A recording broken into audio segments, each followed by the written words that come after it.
एक बार हमारे ठाकुर जी महादेव बनकर के गए बरसाने। एक बार की बात है, ठाकुर जी ने देखी कि महाराज श्राद्ध पक्ष आ गए, 10 दिन बीत गए, किशोरी जी दिखी नहीं। सब ग्वाल बालन तो कहने लगे, हे ग्वाल बालों, किशोरी जी कैसे मिलेंगी? बोले लाला अब तो एक काम कर। बोले कहा, छद्म भेष धारण करके जा, कोई और भेष धारण कर ले। ठाकुर जी बोले गोपी में बन के जा चुको, चूड़ी बेकवारी बन के जा चुको, सांझी बनाई वारी बन के जा चुको। अब तो बरसाने वाले इनको इतना शक है कि नंदगाम तो कोई भी छोरी आवे तो वो ये टटोल के देखें कहीं श्याम सुंदर तो नहीं। मधुमंगल बोलो लाला एक काम ऐसा क्या? बोले कहा, हमारे नंदगाम में एक बाबा बैठो है, कहा नाम बाबा को? नंदीश्वर महादेव। बोले नंदीश्वर बैठो है, यदि लाला तू जोगी बन के जाएगो कोई नहीं पहचान। तो सबरे ग्वाल बाल ठाकुर जी को महादेव के रूप में तैयार कर रहे हैं। आहा। तो कहते हैं, बोले सबसे पहला श्रृंगार ठाकुर जी के ऐसे घुंघराले केश पकड़ करके और जटा बनाई, और जटा बना करके मधुमंगल बोलो लाला उनकी जटा में तो गंगा जी निकले, तेरी में तो कैसे निकलेंगी? बोले कछु तो कर। तो मधुमंगल मोतियों की लड़ लेकर के आया और ऐसी लड़ ठाकुर जी के जटा से यहां लगा करके नीचे की ओर छोड़ दी। आहा कितने सुंदर लग रहे हैं। लाला महादेव तो चंद्रमा और धारण करें, वो कैसे धारण होएगो? तब तुरंत चंदन घिस करके महाराज चंदन को सबरो जल निकाल के सूखो चंदन, और वही चंदन को एक चंद्रमा बना करके ठाकुर जी की जटा पे चिपका दियो। लाला को श्रृंगार हेरो है सुंदर।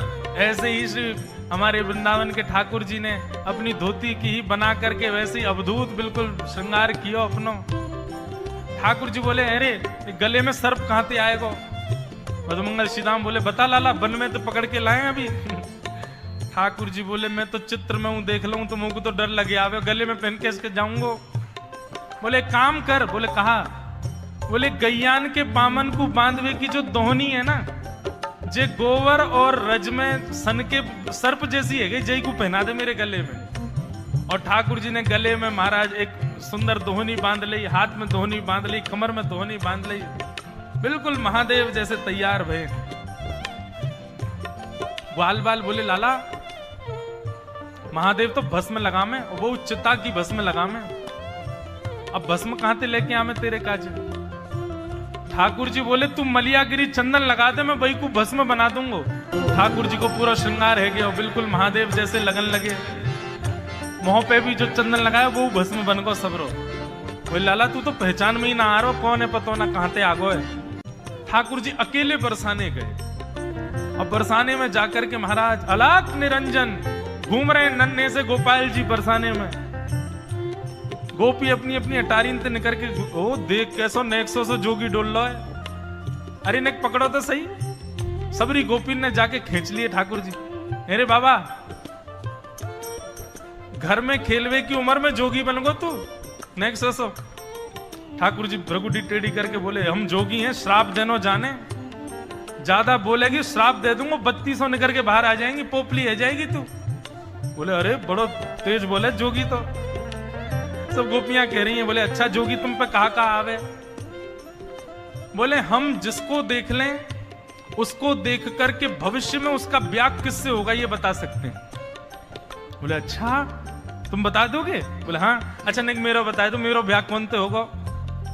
बोले तेरो ब्याह ना होगा, तू ऐसी रहेगी जीवन भर, तेरो पति ना दिख रहा मोगू। दूसरी गोपी बोली, अच्छा अच्छा मेरो बता दो, मेरो ब्याह कौन से होगा? बोले पास में एक गांव है, वहां पे एक गोबर चुरावे वालो गोबर चोट्टा रे बातें होगा तेरो ब्याह। सबरी गोपी बोली, बड़ो टेढ़ो टेढ़ो बोले। तभी एक गोपी बोली, सुनो हम अपनी कहा पूछ रहे हैं, या जोगी पे कछु आता हो तो ना श्री जी हमारी श्यामाजू के बारे में पूछे, उनको कौन तो ब्याह होएगा? सबरी सखी बोली, अच्छा तुम हमारी स्वामिनी जी से मिलोगे, उनको नेक बता दोगे कि उनको ब्याह कौन से होएगा? ठाकुर जी बोले ले चलो अभी बता मैं। आहा ऊंचे भवन पर लेकर के गए हैं ठाकुर जी को। किशोरी जी से जाके प्रार्थना करी, एक बड़ो सिद्ध जोगी आयो है, तो नेक्सो सो ही छोटो सो है, गोल मटोल वाके हाथ हैं, गोल मटोल गाल हैं, लेकिन ऐसो बोले। श्री जी बोली अच्छा कहा बतावे? बोले ये बता दे कि हमारो भविष्य में कालांतर में पति कौन होएगो। श्री जी बोली अच्छा सही बतावे। बोले अब बतावे तो कब, मेरा तो यूं बता दियो मेरा ब्याह ही ना होएगा, या कोई यूं बता दियो को गोबर चोटा से ब्याह होगा आदि आदि। लेकिन श्यामाजू जो भी बतावे एक बार चलो। श्री जी के मन में तो भाव आ गया, कहीं गोपाल जी को नाम बोल दे एक बार। श्री जी तुरंत निकल के बाहर आई हैं। हाँ हाँ, श्री जी को जैसे ही देखा है, सकीन ने जाकर के बोली बाबा जी हमारी स्वामिनी जी हैं, इनके बारे में बता, इनको ब्याह कौन तो होएगा। ठाकुर जी बोले ओहो ये तो बड़े महलन की हैं, इनको नेक पास ते देखना पड़ेगा मुंह को, नेक मुंह पास ले जाओ। सबरी गोपी बोली दूर ते ही रहियो बाबा, ज्यादा उछले मत। बोले नहीं देखो पतो करवाना हो तो पास ले जाओ, नहीं तो यहीं तो चलो जाऊंगा मैं। पास ले गए। बोले नेक और पास ले जाओ। बोले बाबा आप बस कर दे। बोले ले तो जाओ तभी तो दिखेंगे, इनके रो कूपन से मुंह को पता चलेगी कि कौन है इनको।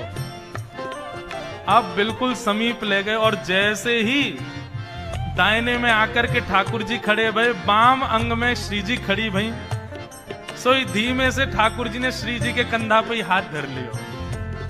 बोले ए बाबा क्या करे। बोले इनको भविष्य को कसम में ही हूं, मोते ही होएगा इनको ब्याह। तो महाराज सखीन ने जैसी देखी, अरे या बाबा को बताएंगे अभी। सबरी डंडा लेके, झाड़ू लेकर के, चप्पल लेके, खड़ाऊ लेके सब भगी ठाकुर जी के पास। और जैसे ही जोगी के ऊपर आक्रमण करने लगी, सोई अपने तन की भस्म ऐसे हाथ में लेकर के, और ठाकुर जी ने एक फूंक मारी, सब ब्रज मोहिनी डारी, ऐसी फूंक मारी सबरी गोपी मूर्छित है के गिर गई। और जैसे ही सब मूर्छित भई है महाराज, अब श्री जी और ठाकुर जी दो ही बच्चे हैं, बाकी सब तो मूर्छित पड़े हैं। ठाकुर जी खूब निहार निहार के देख रहे हैं किशोरी जी को, और किशोरी जी के सुंदर व वेश को दर्शन करके ठाकुर जी बावले है गए। और ऐसे बावले भय महाराज किशोरी जी को देख करके मलुकदास जी वर्णन कर रहे हैं। अब तो रास्ता में चलते फिरते बस वही स्वरूप किशोरी जी को याद करें, वहीं बैठ के राधे राधे राधे राधे गाने लग जाएं।